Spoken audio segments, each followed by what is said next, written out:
வணக்கம். உப்பில்லா பண்டம் குப்பையிலே அப்படின்ற ஒரு பழமொழியை எல்லாரும் கேள்விப்பட்டிருப்பீங்கன்னு நினைக்கிறேன். ஆனால் அதற்கு மாறாக இங்கு உப்பு இல்லாமல் சமைக்கப்படும் அனைத்து பண்டங்களும் அவ்வளவு சுவையானதாக இருக்கிறது என்று சொன்னால் நம்புவீர்களா? ஆம், அதுதான் உண்மை. இங்கு சமைக்கப்படும் அத்தனை பண்டங்களும் உப்பில்லாமல் சமைக்கப்படுகின்றது. அப்படி சமைக்கப்பட்ட பண்டங்கள் அந்த பகவானுக்கு நெய்வேத்தியம் காட்டிய பிறகு பக்தர்களுக்கு பிரசாதமாக வரும்பொழுது அவ்வளவு சுவையானதாக மாறுகின்றது. இந்த ஒரு காரணத்துக்காக தான் இன்றும் ஒப்பிலியப்பன் கோவிலில் உப்பு பயன்படுத்தப்படவில்லை. அது என்ன காரணம் என்பதை இந்த காணொளியை முழுமையாக பார்த்து தெரிந்து கொள்ளுங்கள். ஒரு சமயம் மார்க்கண்டேய முனிவர் பல தலங்களில் யாத்திரை செய்து எம்பெருமானுடைய திருவடிகளை தரிசித்து புண்ணிய தீர்த்தங்களிலும் நீராடி கொண்டு திருத்துழாய் காட்டுக்கு வந்து சேர்ந்தார். இந்த வனம் இயற்கை காட்சி நிறைந்து தனிமையில் நின்று தவம் புரிவதற்கேற்ற இடமாக இருப்பதைக் கண்டு மார்க்கண்டேயர் மிகவும் மகிழ்ந்து இங்கேயே தவம் புரிய விரும்பினார். அவர் உள்ளத்தில் பூதேவியை தம் புதல்வியாக பெற்று அத்தலத்தில் எம்பெருமானை தம் மணவாள பிள்ளையாக பெற வேண்டும், அதாவது மாப்பிள்ளையாக பெற வேண்டும் என்ற ஆசை உண்டாயிற்று. அதற்காக அம்முனிவர் அத்தலத்திலேயே தங்கி கடுந்தவம் புரிய முற்பட்டு கோவிலுக்கு அருகில் உள்ள புஷ்கரிணியில் தினந்தோறும் முக்காலமும் நீராடி கிழங்கையே உணவாக கொண்டு கொடிய விரதத்தை மேற்கொண்டு வந்தார். திருத்துழாய்க்காட்டில் ஒரு திருத்துழாய் செடியின் அடியில் அமர்ந்து தவம் புரியலானார். இங்கனம் மார்க்கண்டேய முனிவர் அவ்வனத்தில் 1000 ஆண்டுகள் வரை கடுந்தவம் புரிந்து வந்தார். அவரது தவத்தால் எம்பெருமான் மிக்க மகிழ்ச்சி அடைந்து அவரது ஆசையை நிறைவேற்ற திருவுள்ளம் கொண்டார். ஆதலால் அவர் தன்னுடன் உரையும் பிராட்டியை நோக்கி, தேவி, நம் அடியோருள் சிறந்த மார்க்கண்டேய முனிவர் நெடுங்காலமாக மிக கடுந்தவம் புரிகின்றார். அவருடைய விருப்பத்தை நிறைவேற்றி வைப்பது நம் கடமை அல்லவா? அதனால் நீ ஒரு கன்னிய வடிவம் கொண்டு மண்ணுலகில் திருவிண்ணகர் எனும் தலத்திற்கு சென்று திருத்துழாய்க்காட்டில் திருத்துழாய் செடியின் அடியில் பிறந்து அங்கு தவம் புரியும் மார்க்கண்டேய முனிவருக்கு உத்திரியாகி அவரால் வளர்க்கப் பெறுவாய். நானும் அங்கு வந்து தோன்றி அந்த தலத்தில் அம்முனிவருக்கும் மற்றும் அங்கு உள்ளவர்களுக்கும் அருள் புரிந்து கொண்டு எப்பொழுதும் உன்னுடன் உறைவேன் என்று கூறினார். இதை கேட்ட திருமகளும் அங்கனமே ஆகுக என்று கூறி பெண் குழந்தை வடிவம் கொண்டு திருத்துழாய்க்காட்டில் அச்செடியின் அடியில் தோன்றினாள். மார்க்கண்டேய முனிவரும் பெரும் செல்வம் பெற்ற வரியன் போல் மகிழ்ந்து அக்குழந்தையை வாரி எடுத்து உச்சி மோந்து முத்தமளித்து தரையிலிருந்து அது தோன்றியதால் பூமி தேவி என்று பெயர் சூட்டி வளர்த்து வந்தார். அக்குழந்தைக்கு சிறந்த கல்வி கற்பித்தார். சில ஆண்டுகள் சென்றன. புதல்வியும் பருவமங்கையாய் திகழ்ந்தால் எல்லா வகையிலும் மொத்த மணமகனை தேடி நின்றார் முனிவர். அவளுடைய அழகு, குணம், கல்வி இவற்றிற்கு ஏற்றவாறு மணமகனை தேடினார். கிடைக்கவில்லை. முனிவர் வருந்தினார். அவருடைய கவலையை நினைத்து திரு நாராயணன் அவர்பால் இரக்கம் கொண்டார். திருமகளை அம்முனிவருக்கு கன்னியாக பிறக்கும்படி முதலில் கட்டளையிட்ட போது தான் கூறிய மொழியை நினைத்து பார்த்தார். மார்க்கண்டேய முனிவரிடத்தில் தான் ஒரு சிறிய நாடகம் நடித்து பின் அவரது கவலையை போக்க முற்பட்டார். அதனால் வயது முதிர்ந்த ஒரு வேதியர் வேடம் பூண்டு அந்த முனிவரின் குடிலுக்கு சென்றார். மார்க்கண்டேய முனிவரும் மிகப்பெரிய ஒரு நல் விருந்தினர் வருவதை நோக்கி எல்லையற்ற மகிழ்ச்சி கொண்டார். எதிர்கொண்டு அவரை அழைத்து வந்தார். இருக்கை அளித்தார். பின் தாங்கள் இங்கு எழுந்தருளிய காரணம் யாது என்று வினவினார். அதற்கு முதியோர் வேடம் கொண்ட பகவான் முனிவரை நோக்கி, மகரிஷியே, எனக்கு மனைவியோ மகனோ உற்றார் உறவினர்கள் யாரும் இல்லை. ஆதலால் தங்கள் மகளை எனக்கு மனம் செய்வித்து என் இல்லறத்தை வழிவர நடப்பித்து என்னை வாழ்த்தி அருள வேண்டுகின்றேன். இதை தங்களிடம் யாசிக்கவே இங்கு வந்தேன் என்று கூறினார். இங்கனம் அம்முதியோர் கூறியதை கேட்ட மார்க்கண்டேயர் சிந்தை கலங்கி என்ன செய்வதென்று தெரியாமல் அவரை நோக்கி, சுவாமி, முதிய நிலையில் உள்ள தாங்கள் சிறுமியாகி என் கன்னிகை மனம் புரிவது எங்கனம் பொருந்தும்? அடியேனும் இவ்விளங்கண்ணியை தங்களுக்கு எங்கனம் மனம் துணிந்து கொடுப்பேன்? அடியேன் புதல்வியால் தாங்கள் எத்தகைய பலனை பெற முடியும்? அங்கனம் செய்வதால் தங்களுக்கும் எனக்கும் பாபம்தான் உண்டாகும். தங்களுடைய நன்மையை கருதி கூறுகின்றேன். இந்த பருவத்தில் மனம் செய்து கொள்ள வேண்டும் என்ற எண்ணத்தை கைவிடுங்கள் என்று கூறினார். அதற்கு அம்முதியவர், அவளை எனக்கு திருமணம் செய்து வைத்தால் உயிர் வாழ்வேன், இல்லையென்றால் தங்களுக்கு எதிரிலேயே என் உயிரை மாய்த்துக் கொள்வேன். அந்த பாவமும் தங்களையே சேரும் என்று கூறினார்.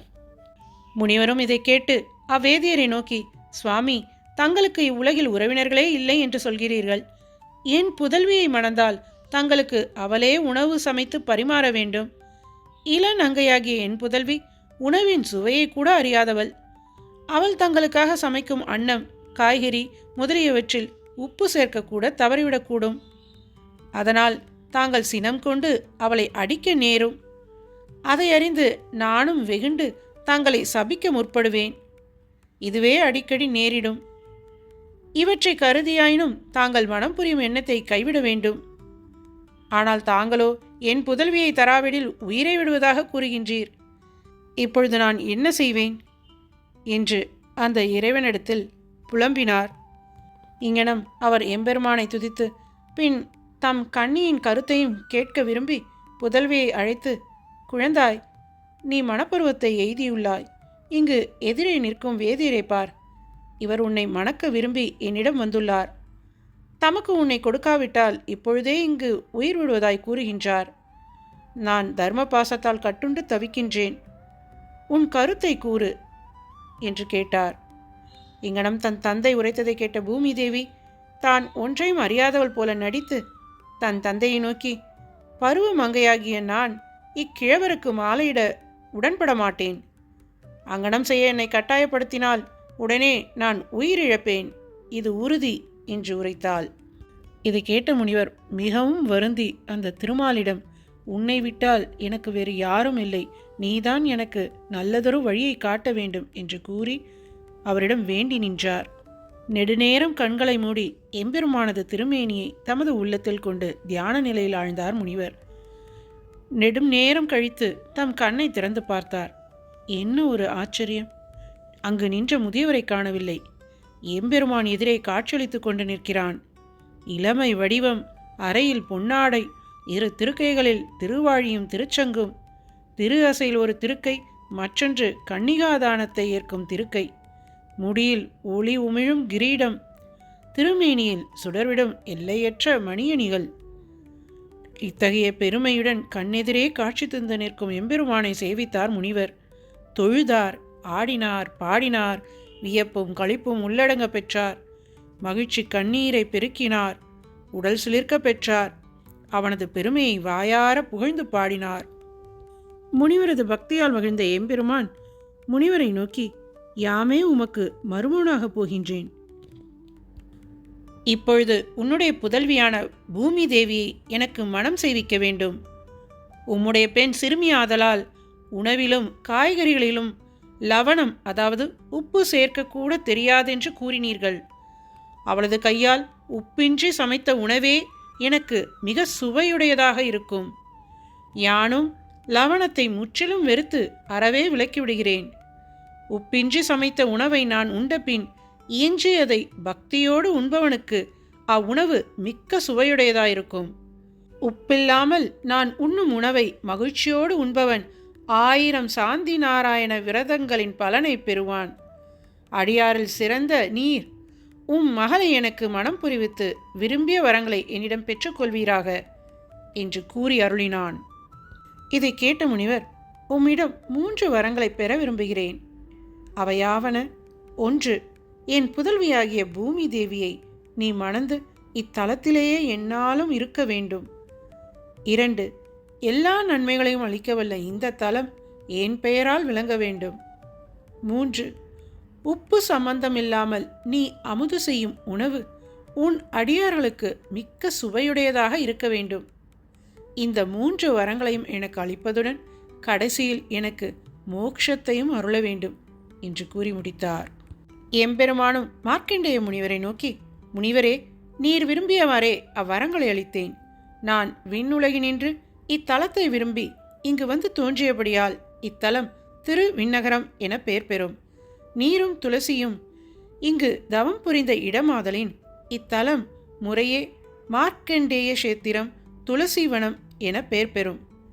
இத்தலத்தில் சிறிது காலம் வசிப்பவன் தான் விரும்பிய பலன்களை பெறுவதில் ஐயமில்லை. உன் புதல்வியை வரும் ஐப்பசி மாதத்தில் எனக்கு மனம் புரிவிக்க கடவீர் என்று உரைத்தார். ஒப்பிலியப்பன் கோவிலில் உள்ள உப்பிலியப்பன் உப்பில்லாத உணவை எடுப்பதன் காரணம் இதுவே ஆகும். ஓம் நமோ நாராயணா.